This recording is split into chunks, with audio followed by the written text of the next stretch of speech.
Assalamualaikum warahmatullahi wabarakatuh. Halo semuanya, perkenalkan saya Elia Chandra Triana. Pada kesempatan kali ini saya akan menjelaskan dua produk atau jasa dari bank dan lembaga keuangan yang menurut saya sangat kekinian dan dekat dengan kehidupan sehari-hari. Nah, dua produk yang saya pilih adalah layanan mobile banking atau bank digital yang terhubung dengan Kris dan Bifast. Lalu yang kedua adalah layanan pay later atau buy now pay later. Saya memilih dua produk ini karena sekarang masyarakat semakin terbiasa melakukan transaksi secara digital, mulai dari membayar makanan, belanja online, transfer uang, sampai membeli barang dengan sistem cicilan. Nah, produk yang pertama adalah mobile banking atau bank digital. Secara sederhana, mobile banking adalah layanan perbankan yang bisa digunakan melalui aplikasi di handphone. Kalau dulu, nasabah harus datang ke kantor cabang atau ATM untuk transfer, cek saldo, bayar tagihan, atau membuka produk tertentu, sekarang banyak layanan itu bisa dilakukan langsung dari aplikasi. Contoh kegunaannya adalah untuk cek saldo, transfer antar bank, membayar listrik, membeli pulsa, top up e-wallet, membayar belanja dengan Kris, membuka deposito, bahkan mengajukan kartu atau pinjaman tertentu. Jadi, mobile banking bukan hanya aplikasi untuk transfer, tetapi sudah menjadi kantor bank mini di dalam handphone. Yang membuat layanan ini kekinian adalah adanya fitur seperti Kris dan Bifast. Kris memudahkan pembayaran karena satu QR code bisa dipakai oleh berbagai aplikasi pembayaran atau bank yang berbeda. Jadi, misalnya kita membeli kopi di UMKM, kita tidak perlu bertanya apakah penjual menerima aplikasi tertentu.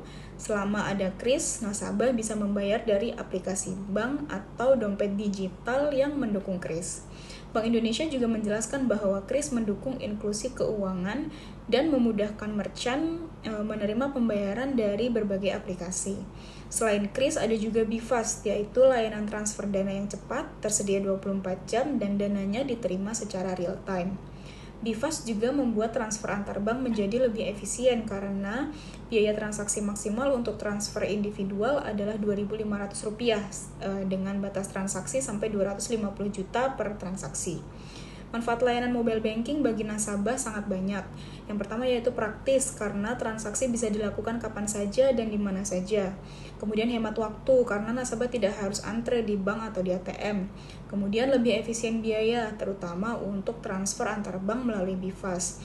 Keempat, transaksi lebih tercatat karena semua riwayat pembayaran biasanya tersimpan di aplikasi. Ini membantu nasabah untuk mengontrol pengeluaran. Bagi pelaku UMKM, fitur seperti Kris juga membantu usaha menjadi terlihat lebih modern. Pembeli yang tidak membawa uang tunai tetap bisa melakukan pembayaran. Selain itu, transaksi digital bisa membantu pemilik usaha melihat catatan penjualan dengan lebih rapi.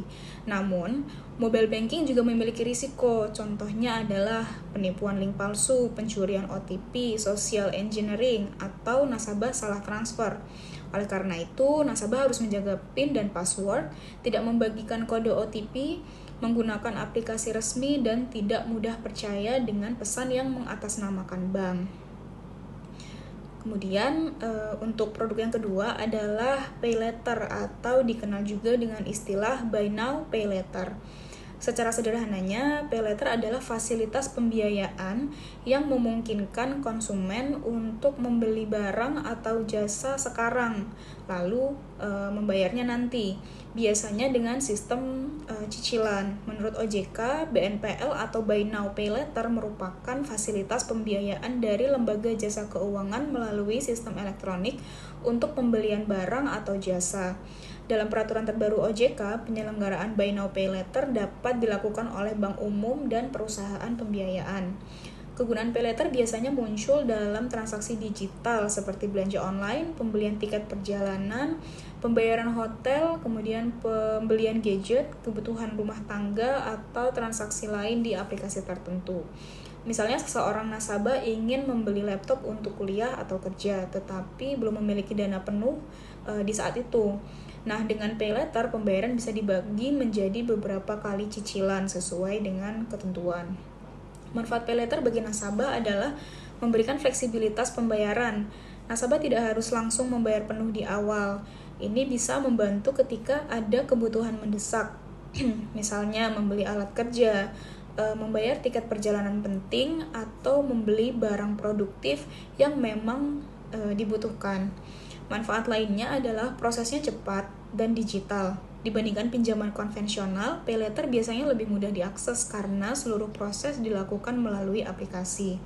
Selain itu, beberapa layanan paylater juga memberikan promo, potongan harga, atau cicilan dengan tenor tertentu. Namun, paylater harus digunakan dengan bijak karena sifatnya mudah dan cepat. Ada risiko nasabah menjadi konsumtif. Barang yang sebenarnya tidak terlalu dibutuhkan bisa terasa mudah dibeli karena pembayarannya ditunda. Padahal tetap ada kewajiban untuk membayar cicilan.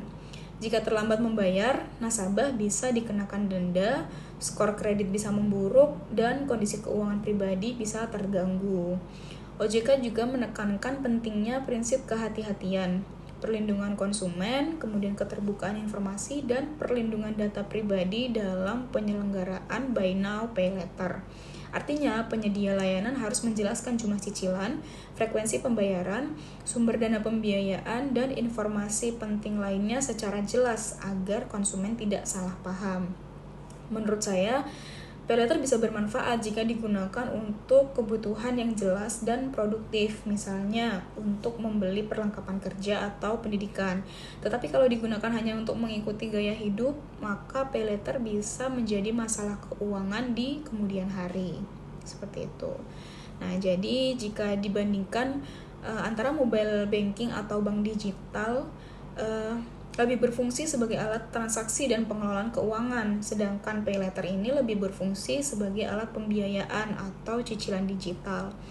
Mobile banking membantu nasabah untuk mengirim uang, membayar, menabung, dan mengatur transaksi harian. Sementara paylater membantu nasabah membeli barang atau jasa dengan pembayaran tertunda. Keduanya sama-sama memanfaatkan teknologi digital, tetapi fungsinya berbeda. Mobile banking lebih aman digunakan untuk aktivitas keuangan rutin, sedangkan paylater harus lebih berhati-hati karena berhubungan dengan utang atau kewajiban pembayaran di masa depan.